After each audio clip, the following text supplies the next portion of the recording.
change your self-image, change your identity, change your belief structure in order for you to play a bigger game and break out of these confines that keep you playing small in your business.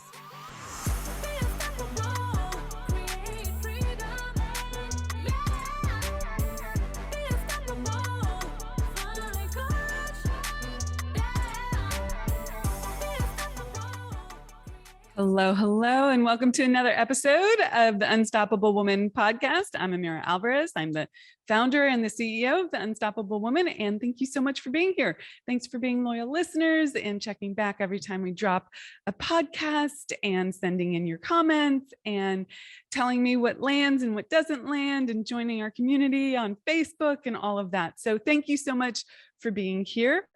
Today, I want to do a podcast that pulls back the curtains a little bit on what it's like to run a seven-figure business and what it means, at least to me, to be unstoppable in the face of the challenges that come in life and in business. So today is that an example of the integration of a life challenge that was going to affect my business, but how I dealt with that so I could stay focused and attend to everything that I wanted to in my life and my business.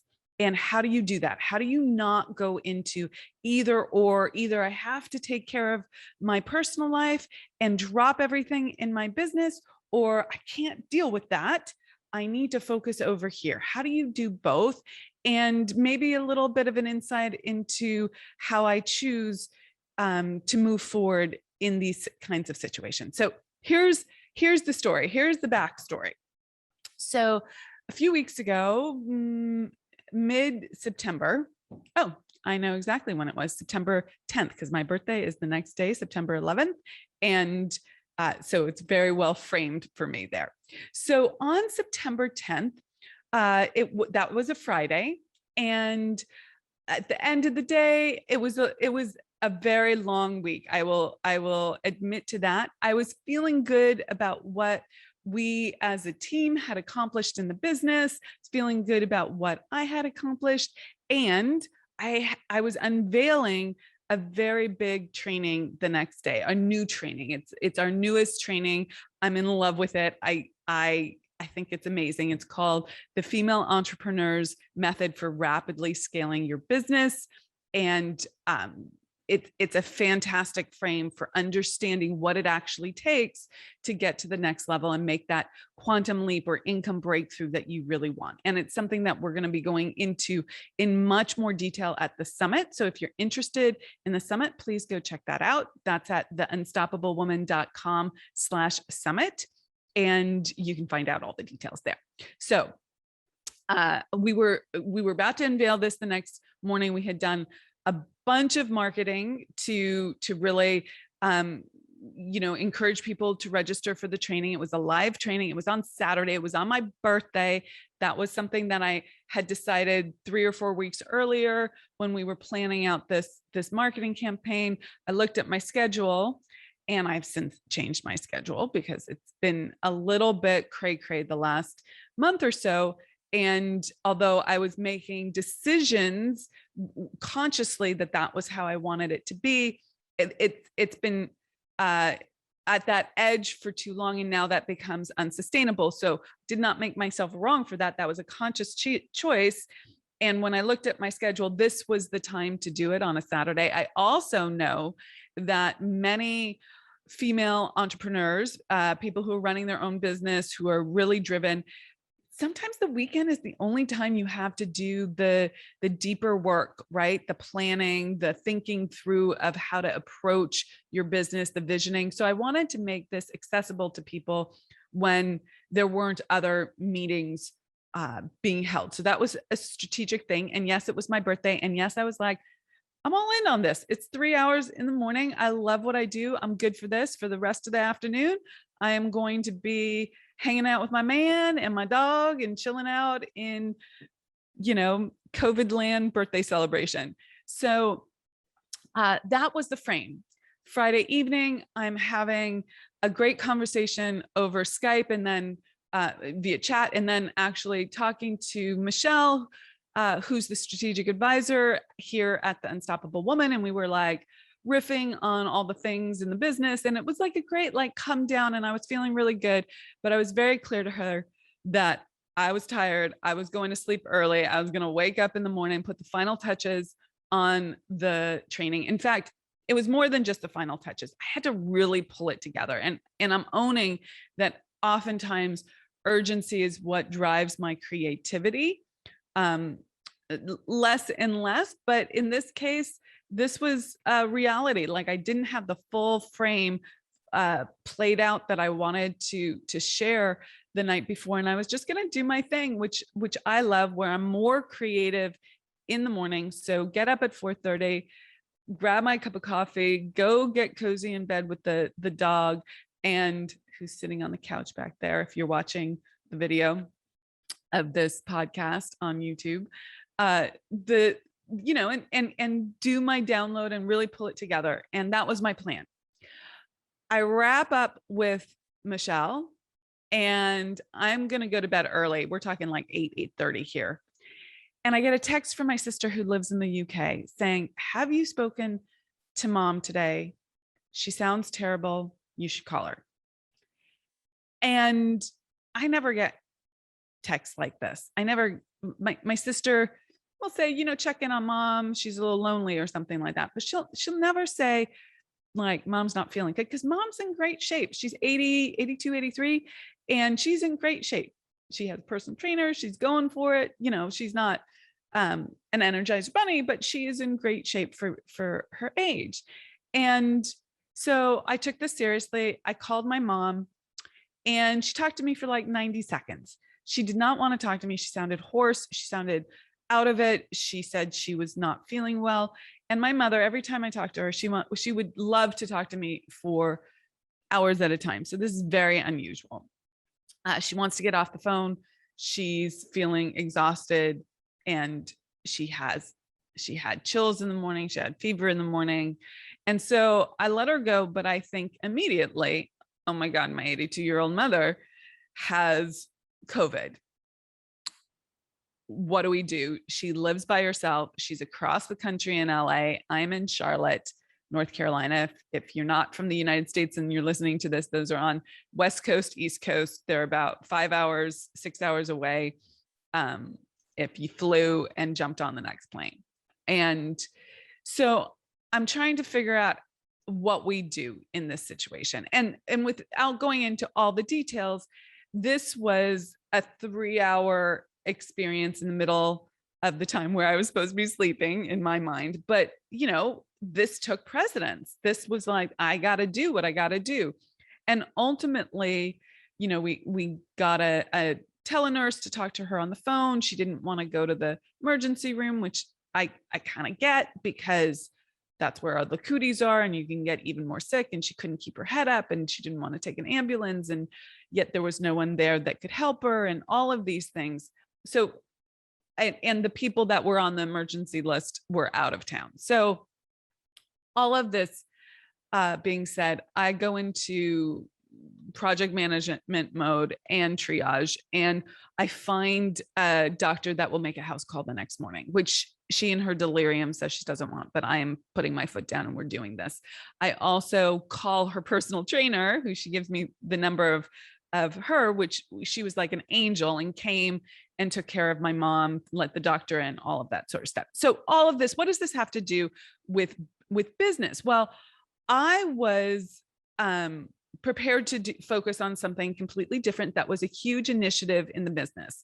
Behind the scenes, we're doing lots of things in the business that are taking up a lot of focus and energy that I am really excited about, in terms of like building our customer journey, figuring out our ops processes, changing the schedule around. All this stuff is really going gangbusters behind the scenes. And I want to be focused on that, because that's what is super exciting to me, is building my business. And yet this very serious stuff in my personal life with my family comes up. So I get it organized as best I can that evening. I send my sister a text with the update, and I go to sleep, setting my alarm for very early in the morning. so that I can deal with this and focus on my training. In the morning, I wake up at 4:30. Yes, I did wake up still at 4:30. And there's, 4 or 5 texts from my sister with questions and, like just going back and forth as you do when there's a medical emergency. And I in my sleepy state from bed, and normally I am not a text from bed person at all, but these are extraordinary circumstances when your mother is, on her seemingly deathbed, right? And you're not there. So we're texting back and forth, and she wants to call me. And she's like, this would be easier by phone, which it certainly would. And she tries calling me. Now it's 4:35 in the morning. Now I am not fully awake. I've not had coffee. I don't pick up the phone. And here's a little nugget for you guys. You don't have to pick up the phone, even in an emergency. Okay. Like you can create some space so that you can be your best self. So I texted her back. I said, I need 5 minutes. I need to get a cup of coffee. Give me 5 minutes. I'll call you back. Clear communication. I didn't just blow her off. I didn't just say I was ignoring her. Oh, another thing that I did in terms of clear communication. When I finished up my evening and texted her where we stood on everything, I was very clear about the importance of my training the next morning. And it was from 10 to 1. And I need that time in the morning before the training. And then from 10 to 1, I need her to handle things. That morning period, she's on call and I can take over afterward. I was very clear about what I was available for and what I wasn't available for. And I was very clear about the help that I needed and the help that I was willing to provide. I think clear communication is such a big deal for people. And oftentimes guilt, shame, feeling like they have to drop everything for other people disallows for them subconsciously the ability to have that level of clear communication. Now, my sister totally got it. She's also, 6 hours ahead to the UK. And my mom is 3 hours behind me. So 10 a.m. in the morning for me is 7 a.m. in the morning for my mom. She's probably not going to be awake, but just in case she wakes up, Annika's on call, not me. Annika's my sister. I love her. She's great. So then my sister and I do talk. We have a good conversation. We come up with our plan, and then she takes over, right? She gives me my space. She's very supportive of that. That is great. I was clear. She got it, all of that. So then I could focus for the next 3 hours. I could do the training. And this was really it was super important. I'm thinking at this point that my mom has COVID and she probably is going to die, and I'm not there. So I know that how do I not freak out about that so that I can be fully focused in this training?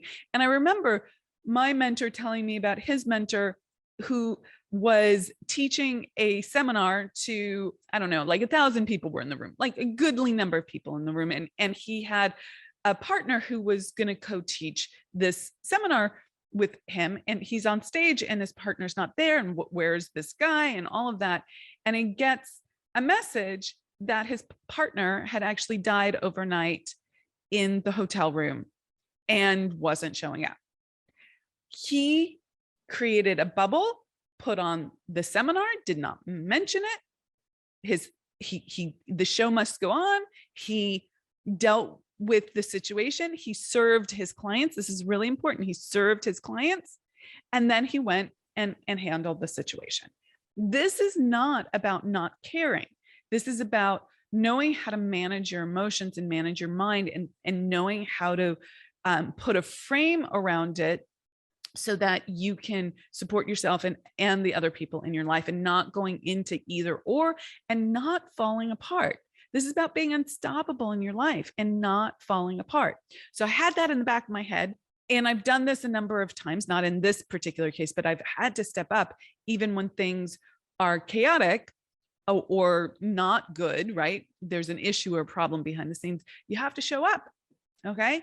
And it's not about suppressing your emotions. It's not about saying nothing challenging is happening, but it is about saying right now, my intention is to serve. Right now, my intention is to focus. Right now, my intention is to show up as the leader that I am in my business and to be unstoppable and not let any of the chaos of this world that can be quite chaotic stop me. Okay. It's not about ignoring it. That's head in the sand stuff. That's ostriching. We don't want to do that, but it is about figuring out how to move forward and really show up. So I was able to do the training, and I actually used this as an example. I can't remember what the example was, but I used it as an example about 3/4 of the way through the training. And I think it helped lock in the learning for the women on that training. So what came next? Then, we do the doctor's call. I'm doing it via FaceTime. My sister's doing it via FaceTime. The doctor comes to the house. We find out she doesn't have COVID. Hallelujah, right? And she gets treatment, which is great. And she really was on the mend about 3 or 4 days later. Okay. So a few other things that I want to share about this is that I made decisions in advance about how I wanted to handle the situation. I think that's really important. Now, I would not have been able to make the same kinds of decisions if this was 10 years ago, because I would have been in a total reactive mode where I was jumping through hoops for other people, being the phrase in the biz is people pleaser, right? That's what everyone calls this reactivity. And you have to learn how to show up in your truth, which doesn't mean abdicating responsibility, which doesn't mean not being kind or compassionate. I was very kind and compassionate with my mother. I was very kind and compassionate with my sister. I showed up. I was articulate. I listened. All of these things came because I was no longer in that reactivity mode of trying to please everyone, but being able to step out and see what the situation required and made decisions from that perspective. So that's an important point. Did not abdicate responsibility, didn't stop, didn't miss a beat. I still got up early. I still prepared. I was still able to focus. I didn't freak out. And this is something that, I learned over time, because there's a misunderstanding out there. Consciously, you understand this. I think I understood this consciously 10 years ago, but I didn't understand it in my body, in the truth of who I was, which is that in business and in life, guys, the waves are going to keep coming. There are always going to be challenges.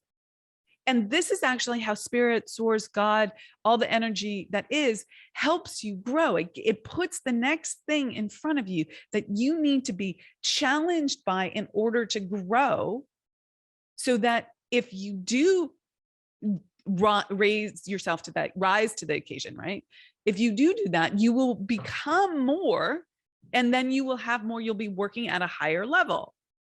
If you don't, if you continue to react in the way you've always reacted, which is freaking out or being in tears or being emotional, and I'm not saying you don't grieve when you need to grieve. Okay. Please don't take this as suppressing your emotions.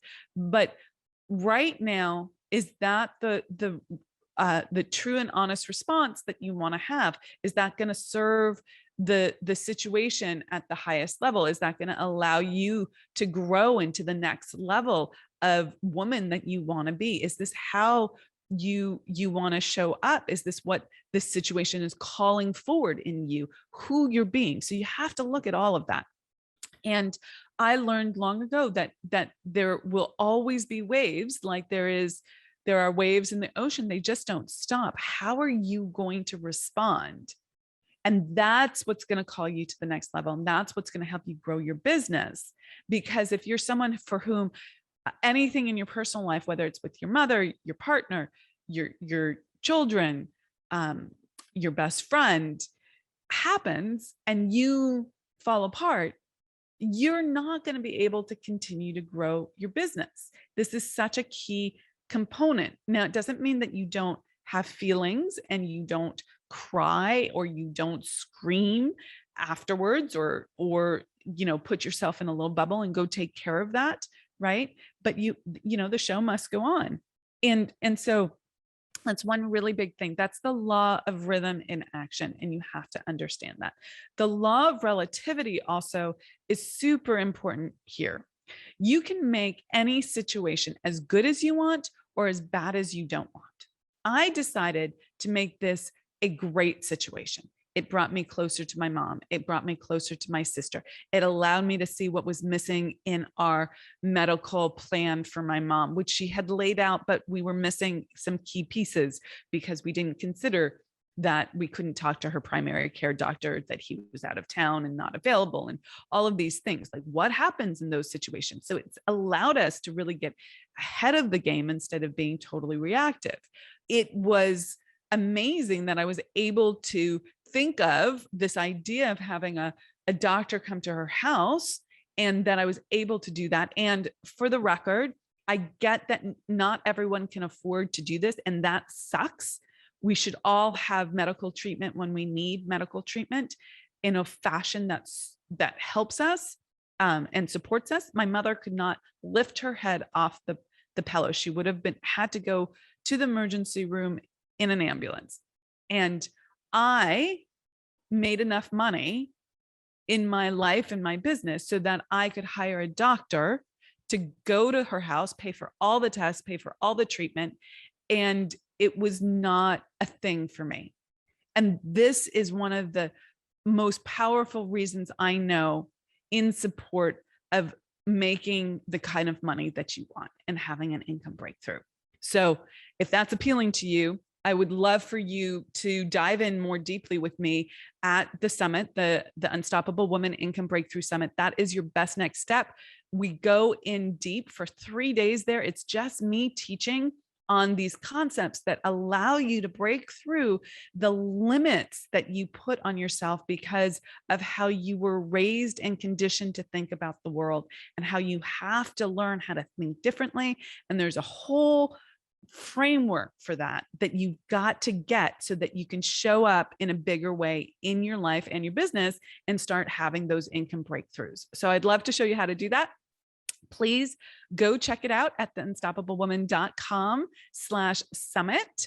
And I hope to see you there. And listen up here, for all of you who are loyal listeners to the podcast, we have a promo code for the summit that gets you $200 off your ticket to the summit. So please go use that. The promo code is LOYAL, LOYAL, LOYAL. And it gets you $200 off your ticket to the summit. And we'd love to have you there. We'd love to celebrate you being a loyal listener, and come. Okay. Heck yeah. Be a loyal listener, use the promo code, and come. What else do I want to say about this?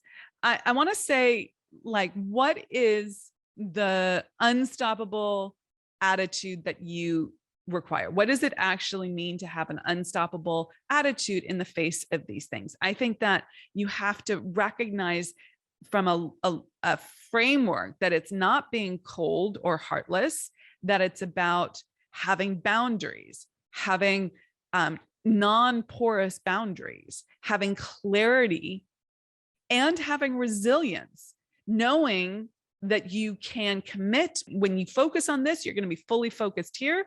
And when you focus on this, you're going to be fully focused here. So you focus on your family, you're fully focused. You focus on your business, you're fully focused. This is not being heartless. This is about being unstoppable. But this is about being able to focus and make really good decisions about life. This is not about not having kindness. When you show up, you're being kind. When you're fully focused, you're being kind. When you're scattered and in resentment because you're not able to do your business, that's not being kind. You'll be snippy. Okay. Trust me, I've been snippy before. I know what that looks like and sounds like. So being unstoppable is about stepping out of the resentment, taking 100% personal responsibility for the decisions that you're making in your business. And that allows you to show up being kind, being compassionate, and fully present. Business is not separate from life. You've got to know that, especially as women. we end up being the caretakers when things go awry. Okay. Now, does it have to be that way? No. But generally speaking, is it that way? Yes. So let's just acknowledge that oftentimes when there's stuff with our parents, kids, partners, best friends, we show up to help as caretakers. And that is one of the things that the studies have shown throw people off, because in terms of growing their business, they feel torn between, do I focus on my business or do I do this caretaking? And they choose the caretaking because they don't want to be a bad human, but then they're in resentment. And so there's a real problem here. It's not about that you want to take care of people and you want to run your business. We live in an and more universe. You can have both. But you do have to sacrifice the thinking, law of sacrifice here. You do have to sacrifice the thinking that says you can't have boundaries. You can't be a clear communicator. You're going to get hurt if you say something that someone else might not like. You're a bad person if you're not available 100% of the time. All of that thinking needs to change in order for you to show up fully and not be in resentment, which leads to being a martyr and to being a victim.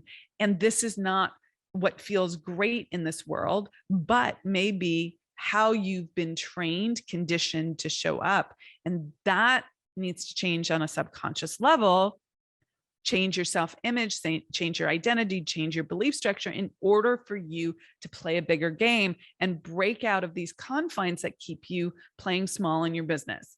And this is fundamentally absolutely what I did to start playing a much bigger game and 5 times my income in 1 year. I went from 138,000 to 700K in 1 year. That's 5 times as a solo entrepreneur. And, then crossed the 7-figure and all of that. But I had to get out of the limitations that playing small kept me in, and, show up with a no excuse attitude and learn how to be unstoppable in the face of everything that life and business throws your way. Okay. With that, rock it out, be unstoppable, subscribe to this podcast, like it, send us some comments. Let us know what landed. Let me know if anything triggered you or confused you.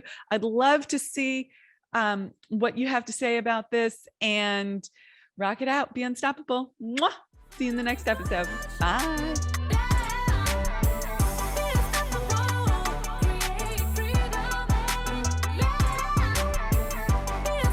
Hey there. I hope you thoroughly enjoyed that episode. If you're ready to take it to the next level and want to make your income breakthrough, then I am personally inviting you to join us at the Unstoppable Woman Income Breakthrough Summit. It is happening November 5th, 6th, and 7th. And I would love to have you there, especially if you're someone who is high achiever, but hitting a block. I want to show you how to master your marketing, master your mindset, and master scaling your business and growing it to the next level. This is a 3-day immersive event. I will be the only one teaching you, and you'll get me for 3 full days. This is the place that people make their breakthrough, and I would hate for you to miss it, and I would love for you to be there. So please check it out at joinamiralive.com, and I'll see you there.